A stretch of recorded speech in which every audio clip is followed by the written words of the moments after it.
जय श्री राधे कृष्ण। आप सभी का हमारे YouTube चैनल पे बहुत बहुत स्वागत है। आइए जानते हैं वर्ष 2022 चैत्र माह शुक्ल पक्ष में एकादशी का व्रत कब किया जा रहा है, तो जानेंगे एकादशी व्रत के शुभ मुहूर्त के बारे में, व्रत विधि के बारे में, पारण समय के बारे में, एकादशी तिथि के दिन क्या करना चाहिए नहीं करना चाहिए। तो आइए जानते हैं इन सबों के बारे में। चैत्र माह के शुक्ल पक्ष में पड़ने वाली एकादशी को कामदा एकादशी के नाम से जाना जाता है। सबसे पहले तो आप सभी भक्तों को कामदा एकादशी की ढेर सारी शुभकामनाएं।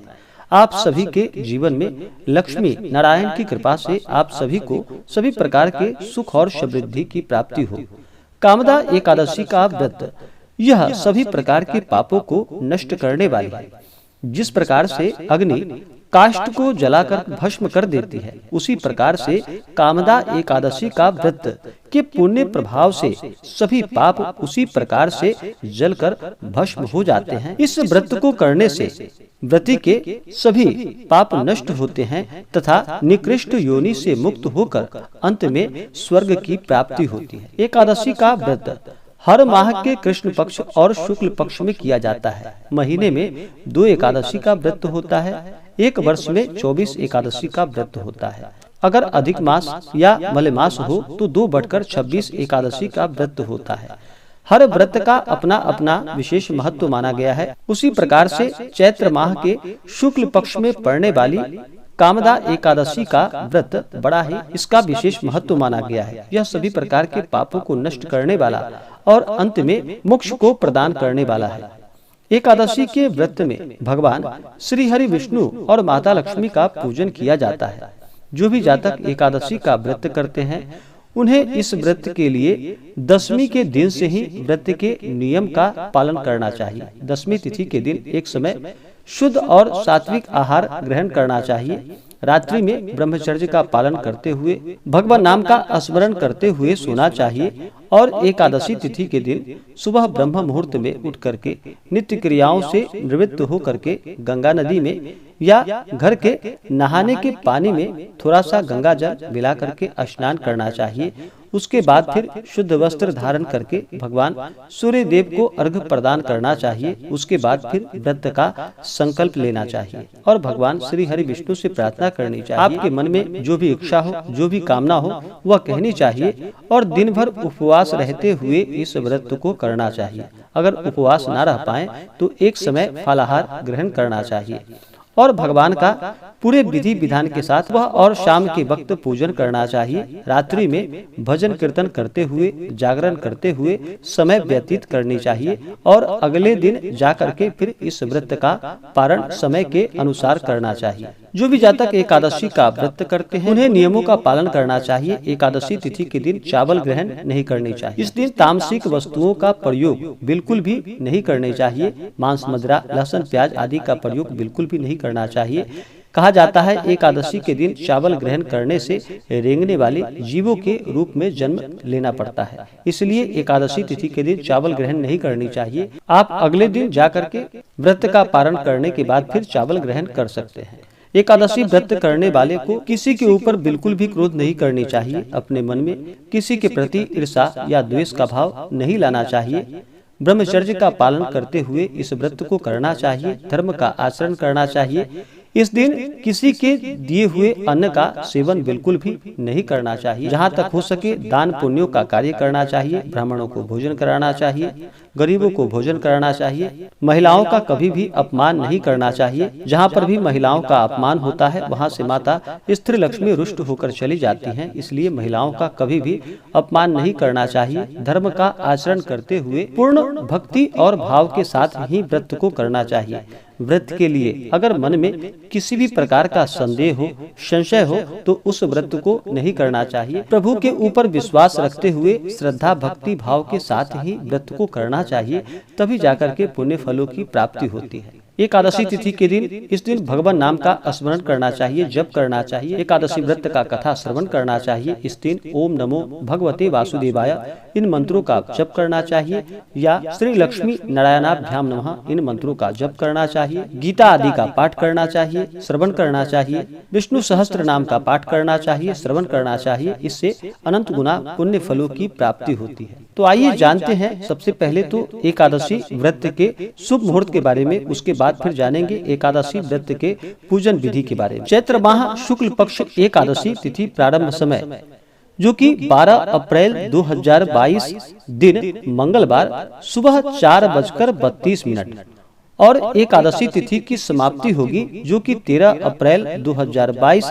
दिन बुधवार सुबह 5:04। सूर्योदय व्यापनी जो समय प्राप्त हो रहा है वह समय 12 अप्रैल 2022 दिन मंगलवार को प्राप्त हो रहा है। तो इस दिन कामदा एकादशी व्रत को किया जाएगा और इस व्रत का पारण जो कि 13 अप्रैल 2022 दिन बुधवार को इस व्रत का पारण किया जाएगा। एकादशी व्रत का पारण हरिवासर समाप्त होने के बाद करना चाहिए। कामदा एकादशी व्रत का पारण जो कि 13 अप्रैल 2022 दिन बुधवार को इस व्रत का पारण किया जाएगा, जो कि पारण का समय दोपहर 1:39 से शाम 4:12 तक इस व्रत का पारण किया जाएगा।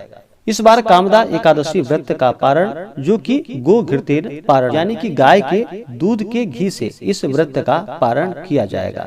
एकादशी तिथि के दिन यानी कि 12 अप्रैल 2022 को राहु काल का समय जो कि दोपहर 3 बजे से लेकर के शाम 4:35 तक राहु काल का समय है।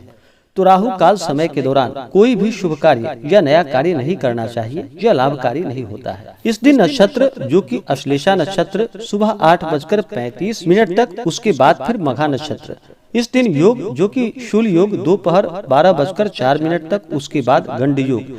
इस दिन सर्वार्थ सिद्धि योग भी होगा जो कि सुबह 5:59 से सुबह 8:35 तक सर्वार्थ सिद्धि योग होगा। इस दिन रवि योग भी होगा जो कि सुबह 5:59 से सुबह 8:35 तक। एकादशी के व्रत में दिन भर उपवास रहते हुए भगवान का 2 समय पूजन करना चाहिए। इस दिन भगवान के पूजन के लिए एक अच्छा सा जगह ले, उस जगह को अच्छे से पवित्र करके वहाँ पे एक चौकी लगा करके चौकी पे पीला वस्त्र बिछा करके वहाँ पर लक्ष्मी नारायण का प्रतिमा या फोटो रख करके इनका पूरे विधि विधान के साथ पूजन करना चाहिए। किसी भी प्रकार के व्रत में भगवान गणेश का पूजन किया जाता है तो पहले भगवान गणेश का पूजन कर ले, उसके बाद फिर कलशाधिष्ठात्र देवता का पूजन करे। दिन में पूजन होने पर सूर्यादि पंचदेवता का और रात्रि में गणपत्यादि पंचदेवता का पूजन करना चाहिए। फिर आदि दैवत, प्रत्यादि दैवत, विनायक आदि पंचलोकपाल सहित नवग्रह इंद्राजी दस्तिपाल देवता का पूजन करना चाहिए। उसके बाद फिर भगवान विष्णु माता लक्ष्मी का पूजन करना चाहिए। भगवान विष्णु का इस दिन सबसे पहले तो उनका जल से अभिषेक करें, उसके बाद पंचामृत से अभिषेक करें। आप चाहे तो अलग अलग भी भगवान को सामग्री अर्पित करें। दूध, दही, घी, मद, शक्कर आदि से भगवान को स्नान करवाएं, पंचामृत से स्नान कराएं। उसके बाद फिर शुद्ध गंगा जल से भगवान का अभिषेक करें। उसके बाद भगवान को वस्त्र अर्पित करे। उसके बाद यज्ञोपवीत भगवान विष्णु को अर्पित करे। भगवान विष्णु को अक्षत नहीं चढ़ाया जाता है तो इस बात का ध्यान रखें। तो भगवान को अक्षत की जगह उन्हें तिल चढ़ाया जाता है तो भगवान को तिल अर्पित करे, काले तिल। भगवान विष्णु को तुलसी दल अति प्रिय है तो उन्हें तुलसी दल चढ़ाएं और नैवेद्य में भी भगवान विष्णु को तुलसी दल अवश्य ही अर्पित करनी चाहिए। उसके बाद पुष्पों की माला भगवान को अर्पित करे। चंदन भगवान को अर्पित करे। भगवान विष्णु को पीला चंदन अति प्रिय है तो उन्हें पीला चंदन चढ़ाएं। उसके बाद फिर धूप और दीप दिखाएं। अनेक प्रकार का नैवेद्य अपने श्रद्धा भक्ति भाव के अनुसार भगवान को अर्पित करे। दूध से बने हुए मिठाई का भगवान को भोग लगाए। ऋतुफल आदि भगवान को अर्पित करे। नैवेद्य के बाद भगवान को जल से उनका आचमनी कराए।